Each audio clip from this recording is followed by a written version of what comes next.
Hey guys, before we begin, I would just like to remind you to like and subscribe, as it really helps me a lot with this channel. Also, link to my new Discord server will be in the description. With that out of the way, let's go! Oh my god guys, Super Mario Party Jamboree is finally out! I can't wait to discuss everything about this game!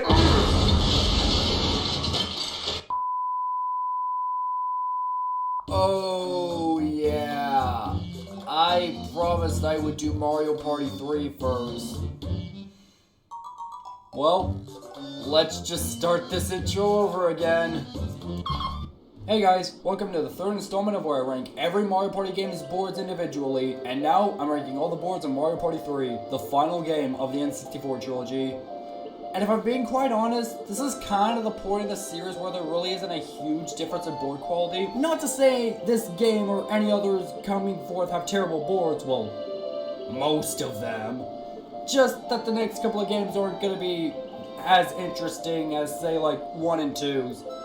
Still though, at least this game has a better output of boards than 1, so that's good. But with that out of the way, let's... Actually, you know what? I feel like I'm just going to need some help tackling these boards, but who am I going to pick? A few moments later.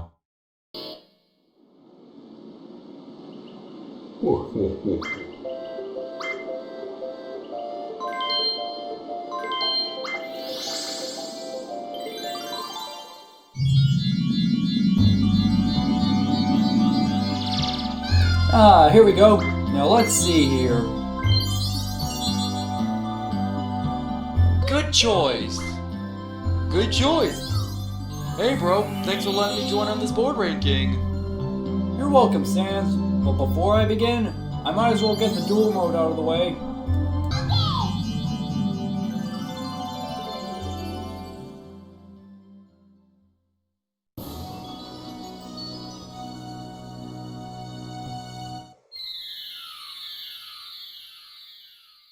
So yeah, before I discuss the main mode with Sans, I might as well rank all the dual mode boards, and yeah, dual mode is fine. It's nice if you really don't want to play games that last that long, but it's honestly just kind of there. But hey, at least this entirely new gameplay style is just its own thing and doesn't replace the normal style that we all know and love. I mean, that would just be outright ridiculous, am I right?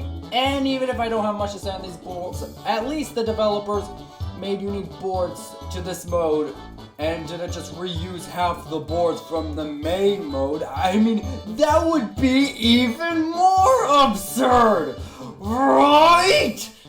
But with all that out of the way, let's rate these boards, starting with D tier. The worst one is Arrowhead. It just has such a lazy gimmick. The whole board is just, do you want to go this way, or do you want to go that way? It's so uncreative and is the worst dual mode board that this mode has to offer. Also, Luigi is so annoying on this board. Just, I hate you. Next up is Mr. Mover. Such a really good concept, but its execution is just so lazy because there's only one conveyor belt that either leads you to your corner or your opponent's, and not to mention how incredibly small this board is. Just such an amazing concept that was so wasted, but at least it has a good concept, so that puts it above Arrowhead. And now we move on to C tier, starting with the tutorial board, Gate Guide. Wait, why does that name sound so familiar? That's probably nothing. But even though this board is also generic, at least it has a good excuse because, well, it's the tutorial board, something I can't excuse for Arrowhead. Now we move on to our only B tier, which is Blowhard, which has a name that's aged as well as milk that's been in the sun for 5 years. But even if the layout isn't quite the best, I like that this fan in the center switches the position of your partners. So if you get partners in a position that you don't like, just go to that fan and it'll switch them right for you. Or you could also use it as a trap for others if they really think they're risky enough, just by possibly getting partners that do no damage once they go past the fan. It's a board that you at least somewhat have to think about. So yeah, Not the worst one, but I guess not the best either. Now we go on to A tier with Pipsqueak. I actually really like the frantic, unpredictable nature with these pipes, and honestly, I don't mind the board being a bit small, as I think it works with this board's gimmick very well. The first great board in duel mode. And it's only number 2. Wow, this mode really is not that great. And we move on to S tier with Backtrack taking the number 1 spot. It easily has the most effective gimmick with the directions constantly reversing and switching your opponent's positions, which honestly makes Blowhardy age even worse. But hey, I like the star layout, which is kind of a reference to the Millennium Star, I think. And yeah, that's about it. It's the best one. There's really not much to say with these boards. I just kind of wanted to get them out of the way. Well, we got all those boards out of the way. Now let's party for real!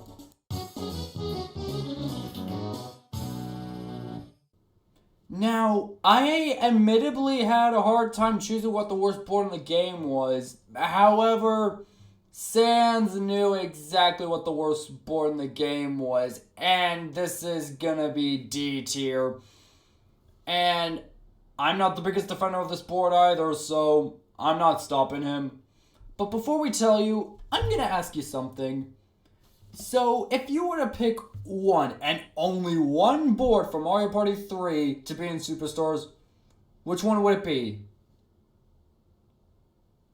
Okay, now how many of you would have picked Woody Woods if it wasn't already in the game? Yeah, that's what I thought. Woody Woods is a board I think most of us can agree is on the lower half of boards when it comes to quality. Which is weird because it has an extremely similar gimmick to Luigi's Engine Room, which if you watch my MP1 ranking, which please go watch it, I need support on these videos, you would know that it's my favorite board in that game. It just has such a simple yet effective gimmick, but I'm already repeating myself. But this board with the path switching makes everything more unfun, and as they usually send you in a massive loop, which just becomes torture to traverse without items. And these moles are just placed in the most inconvenient spots, so they're just situational at best, and the rest of the board really is nothing special. However, I guess I do like the fact that Boo is out of the way in this board, unless you have a reverse mushroom, which is the most busted item in the series. And I like the music, and I like Woody himself. He's cool. But yeah, this really did not need to be in Superstars. Oh yeah, the Superstars remake. I don't really think one is better than the other. They're honestly equal with each other. And since we covered all of the boards that are in Superstars, here's a quick tier list of them. There, you're welcome. Well, let's just hear what Sans has to say about Woody Woods. Yeah, this is the only board in the game I really don't like. It would be fine if the path switching was every 3 turns, but no, it happens every single turn. It completely removes strategy for me, and it just isn't all that fun to replay. Why was this brought back in Superstar? And now we move on to the only C tier of this list. I mean, what is the theme here? Underwater? It's boring! Okay, even though this board is in C tier, this is actually my least favorite board, but due to our combined opinions, it's sadly, to me at least, number 5. Deep Bloober C. Yes, it's called Bloober, not Blooper. I don't know why, it's probably translation error, but regardless, it's still a board I'm not very fond of. The main gimmick is that there are 2 paths around the middle of the board, but before you pass, this shark will force you to press a button, and these buttons either do nothing, and you just continue on as if nothing happened, or the shark will fire a rocket, putting you on the other path. And as if that wasn't enough, these happening spaces will make this blooper put you on the other path, which makes it incredibly difficult to get anywhere. And it doesn't help that the star can spawn behind a skeleton gate key, which is on the path. The only thing I kind of like is this big fish up here that will suck you up and spit you out a random direction of the board unless you spam A to avoid the fish. And I mean, I always like when action commands are in this game, and I wish they would have returned, but yeah, I usually skip this board otherwise. Well, Sans, take it away. I don't really have too much to say on this board. Sure, the button paths are annoying, but that was rarely an issue for me. Really, all I have to say is, why is it deep blue bursy and not blue purr? But hey, at least we move on to B, starting with... Gee, it's kinda dark. You bring a light? No. Honestly, Creepy Cavern was only ranked this high because of my brother's enjoyment of it, but I wouldn't say it's a terrible board either. The main gimmick is that this board is split into two sections, and this swamp blocks certain parts that lead into the other section, and he won't let you pass unless you give him an item or land on a happening space. But there's also this swamp that will let you ride his minecart, and that is if you press A correctly, which I never do. But if you're in the train's path, you're forced to move to the other side of the board where the train is coming from. And honestly, I don't think these gimmicks are that bad for a late game board, but I do got some issues. The amount of happening spaces for the Thwomp train can get annoying because you can get stuck in certain areas if you don't have items. But that's my only real complaint with this, otherwise decent board. Also, I like how you can hear the 1-2 theme play in the background. That's neat. Sans, come here and give your opinion. I honestly think this board is underrated. I get this strange sense of enjoyment when I played. I don't really think the gimmicks of the board are all too bad as opposed to Woody Woods. Overall, I like it.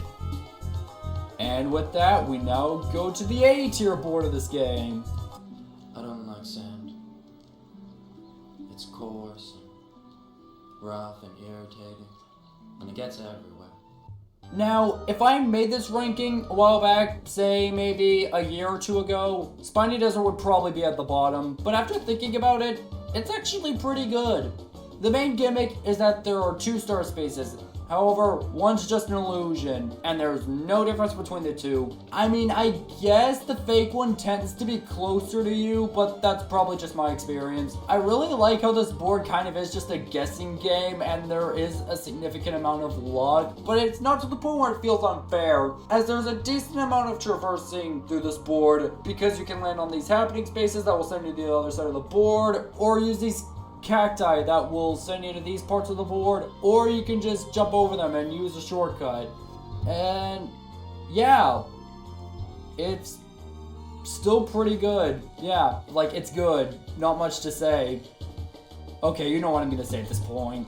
Yeah, I agree. I genuinely enjoy this board. Its gimmick, while it sounds bad, isn't actually that awful, because it's one of the more smaller boards in the game, not to mention its super easy ways of traversal. Overall, I really like it.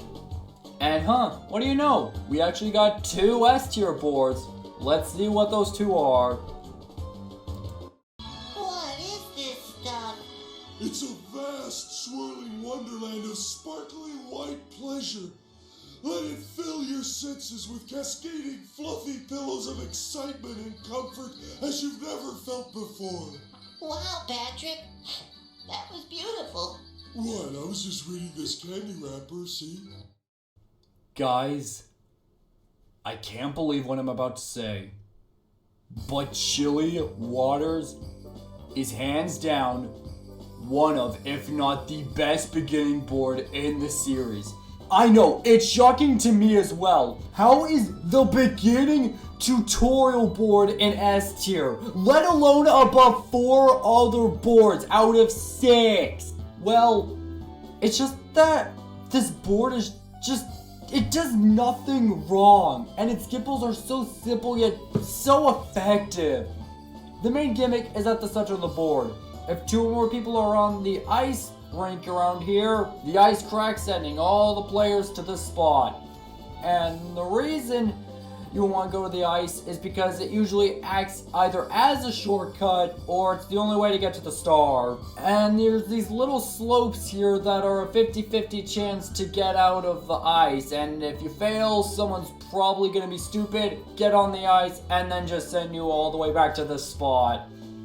And there's this other gimmick with the snowman, which will either throw a snowball if you pay him or land on a happening space.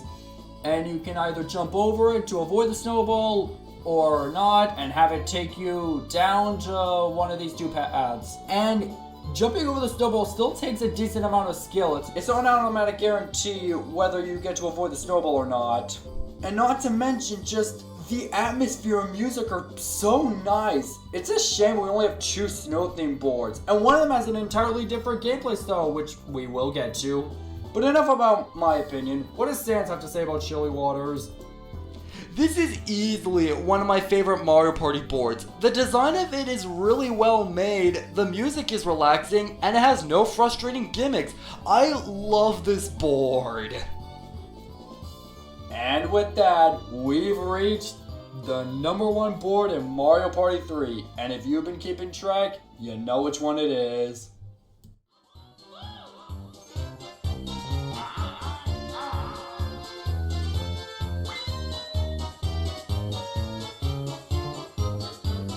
Yeah, Waluigi the winner.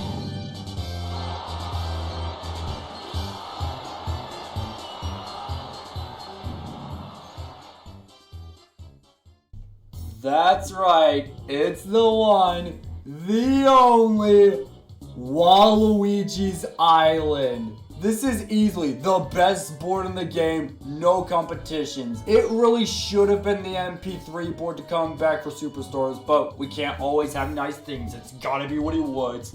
But what makes this board so amazing is that there really isn't one set gimmick. It's more like just a hybrid of small gimmicks that create this Waluigi-scented wonderland of chaos. The first gimmick is that there's this bomb in the center that will start at 5 and decreases by 1 number every time you land on a happening space. When it reaches 0, and if everyone is in the blast radius, they lose all their coins. Similar to Spaceland, it really does have a whole planning ahead aspect with you using your items wisely. The second gimmick is that there's this platform that when you land on it, it will force you to go into a certain direction. It can even send you back to the circle, which makes your chances of losing all your coins even more possible. Not to mention how the speed can vary. But for the most part, when it's not going absolutely insanely fast, you can usually time it and go where you want to go. The third gimmick is there's this one island that will change the space every turn. These can range from Blue, Red, Bowser, Satan himself, or even Chance Time. Not to mention how the star can spawn up there. It's a really fun gimmick. And the final gimmick is the 50-50 chance to get Boo. Once again, I love how Boo is out of the way. And even if the star does spawn him, you can just take this lower path and use the reverse mushroom, which once again is the most busted item in the series. Nintendo will never bring this item back. Well, unless they do for Jamboree, but as of recording this, Jamboree hasn't come out yet. But before we end this video, I would like Sans to further emphasize the greatness that is Waluigi's Island. This board is nothing but pure chaotic enjoyment. There is so much going on, but in a fantastic way, with the giant bomb, the random paths, the area where every space is the same. There is a multitude of reasons why Waluigi is so popular, and this is one of them. Well, thanks for covering these boards with me, brother. Anytime. Now how about we go play some Super Mario Party Jamboree? Heck yeah! Oh yeah, and before I go, I would just like to inform you guys about 2 things.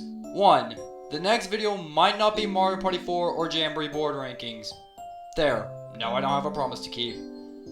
And 2, this is most likely going to be the last video I make in 2024. So I wish you all a Merry Christmas, and I'll see you guys in 2025. Bye bye!